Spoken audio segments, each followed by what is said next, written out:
pencapaian transformasi ekonomi Bumiputera. Tentunya yang bulat tidak akan datang tergolek, yang pipih tidak akan datang melayang. Suka saya untuk menarik perhatian para hadirin sekalian bagi kita sama-sama menggariskan 6 tekad sebagai rukun bagi kita terus bergerak sederap untuk mencapai cita-cita yang diinginkan bersama. Tekad yang pertama, mempertahankan agenda Bumiputera.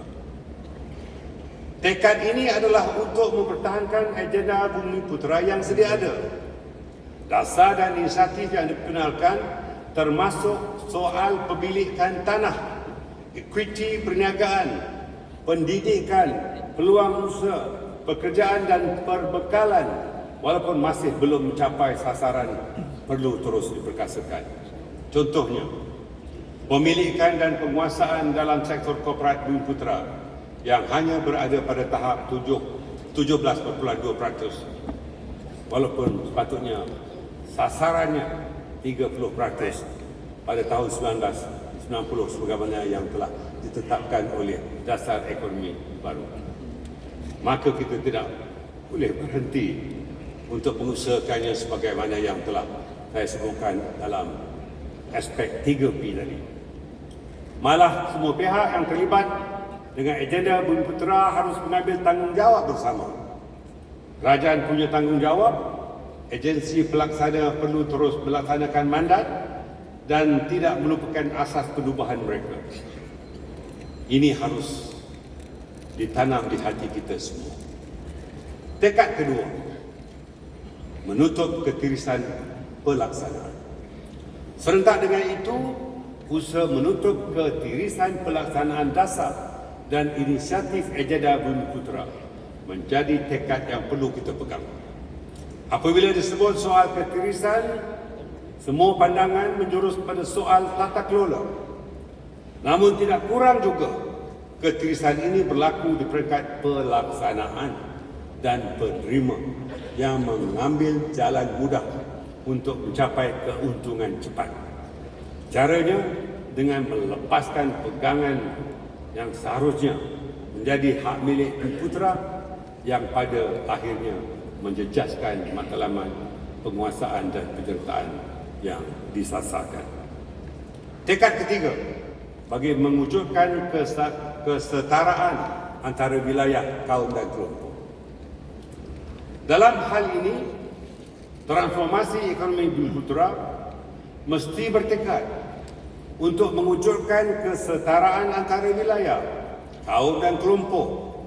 Keseimbangan peluang perlu diagihkan antara wilayah Semenanjung, Sarawak dan Sabah, kaum dan juga kelompok-kelompok masyarakat. Untuk itu, pada kali ini, Kongres telah dapat menerjemahkan apa yang ada di Minda yang Maklumat Perdana Menteri.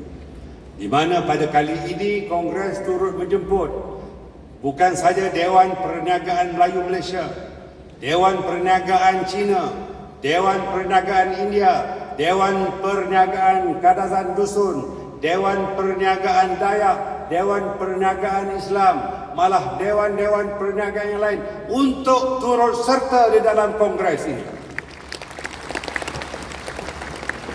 Ini bagi mewujudkan keterangkuman selain pada cendekiawan, ahli profesional, individu tersohor dan pelbagai bidang bagi kita menyumbang saran di dalam Kongres ini.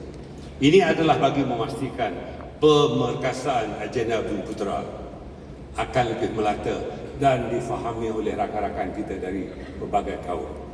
Dan pada masa yang sama, rantaian peluang ini juga akan memberikan limpahan serta manfaat kepada kaum-kaum lain dan kelompok masyarakat dalam kemajuan di negara kita.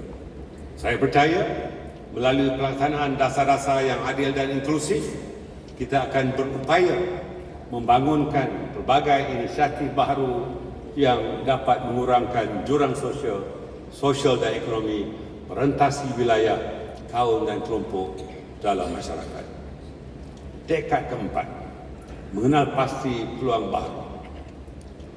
Tekad ini adalah dengan azam untuk memberi tumpuan kepada mengenal pasti peluang dan perkembangan ekonomi baru bagi masa hadapan.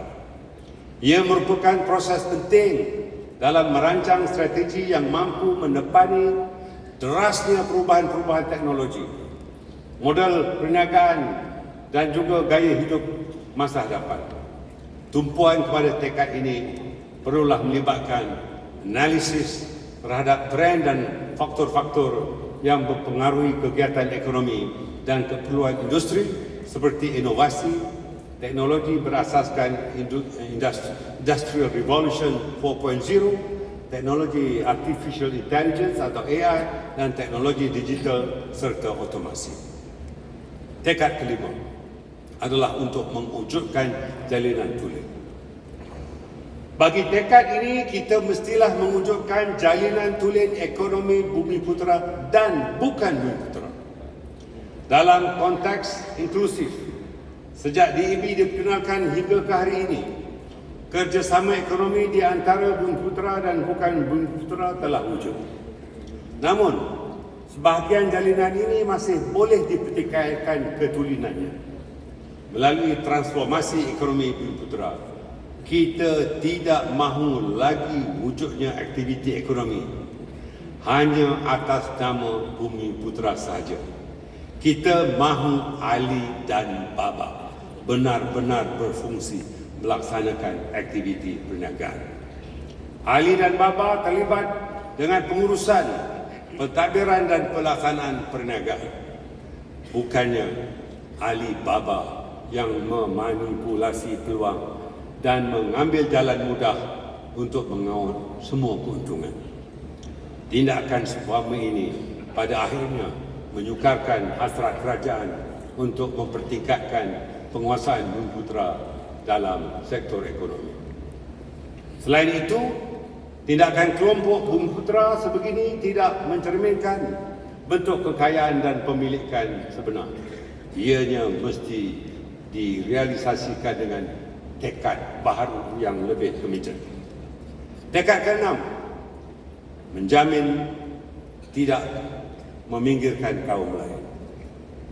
Tekad ini adalah guna untuk menjamin supaya kita, khususnya kerajaan, tidak meminggirkan atau menafikan hak kaum lain. Tekad ini bagi mewujudkan keadilan dalam masyarakat pelbagai kaum di negara ini.